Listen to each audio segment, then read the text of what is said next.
I have a quick word for you, and the word is, why do you cry out? And yet God has already made a way for you. Why do you cry out? And yet God has already given you the power and authority over snakes and scorpions. A lot of people are crying out. They are asking for God to do something. They are waiting on God to do something. And yet God is waiting on you to do something. God is waiting for you to speak a word over your situation, because He has already given you authority. The power resides in you, the power that works in you. Do not make that power inactive. Do not make that power inactive. Use the God-given power to move mountains. Speak to your mountain. Speak to your situation. Speak to your condition. Yes, it may seem as though it is not living. It may seem as though nothing is changing. But listen, the more you speak to it, the more it will flee. Scripture says, submit to God, resist the devil, and he will flee.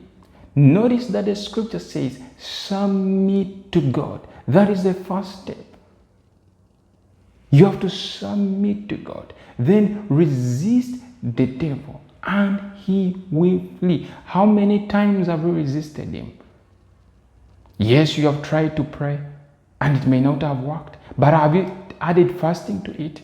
Because there are some things that cannot go without prayer and fasting.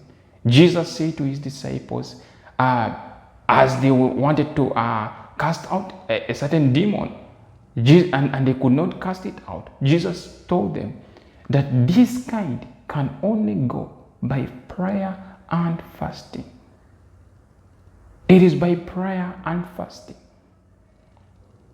If you want to remove that unbelief, prayer and fasting. Some mountains, some things cannot just go by just prayer. You need to add fasting to it. So, brothers and sisters, it is very important to use the power that God has given to you. Today's scripture is in the book of Exodus 14:15 to 16.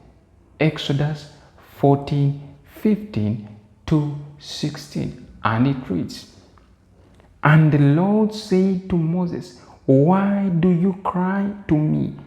Tell the children of Israel to go forward, but lift your rod and stretch out your hand over the sea and divide it, and the children of Israel shall go on dry ground through the midst of the sea. Powerful, very powerful. Now this is Moses himself.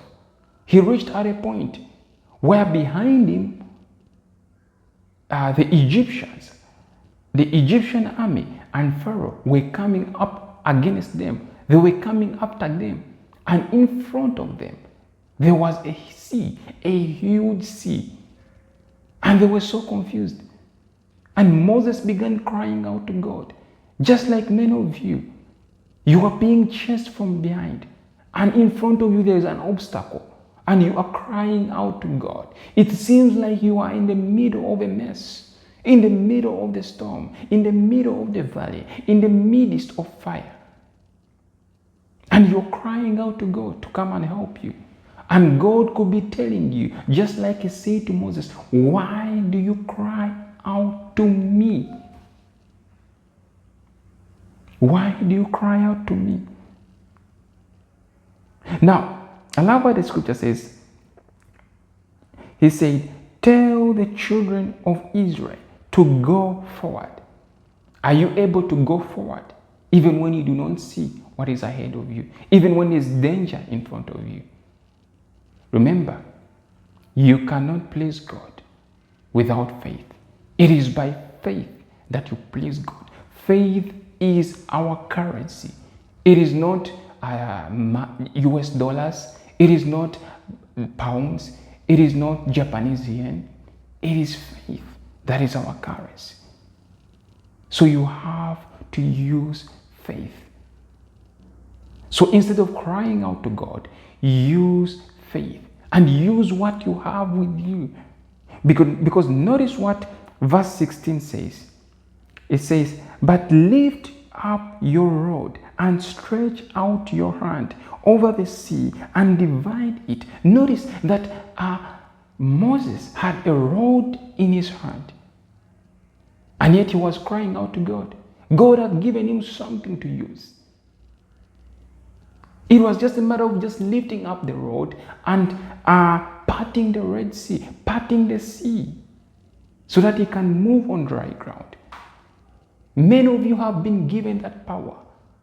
Many of you are listening to me right now. The power resides in you because the scripture says that he has given you power and authority to trample over snakes and scorpions. My God. I love the next part that says, and nothing will by means harm you. Nothing. So Moses had the power. In fact, Moses had seen the miraculous works of God. In the days where they were in the wilderness, they received manna. They had received food. They had received water. So, brothers and sisters, speak to your mountain. Instead of crying out to God, speak to your mountain. Speak to your situation. Speak to that thing, and it will live. A lot of people think that God does not want to answer their prayers. They have a very wrong idea about God. And yet God has already given you the authority. The authority is with you. You have to speak word. Scripture says he sent forth his word and he delivered them and healed them. So your word is powerful. Speak what God says about you. Speak what God says. If God says you are healed, you have to speak it over your body. You have to speak it over your tumor. You have to speak it over your condition, over your finances. It may not seem as though things are happening. Yes, the doctor's report may say that you will never get up. Your friend's report may be that you will never come back. You will never rise up again. But do not base your knowledge on what the world says about you, on what the world has determined for you. Do not base your information on what society has put up for you. Let your word, let your belief be in God. What does God say about you? Speak what God says about your life. You may be poor right now as I speak, but wake up every morning and confess, I am rich. Speak it for yourself. Let your body hear it. Let your mind hear it. Let your organs hear it. Let your environment hear it, that you are rich. Do not speak poverty over yourself.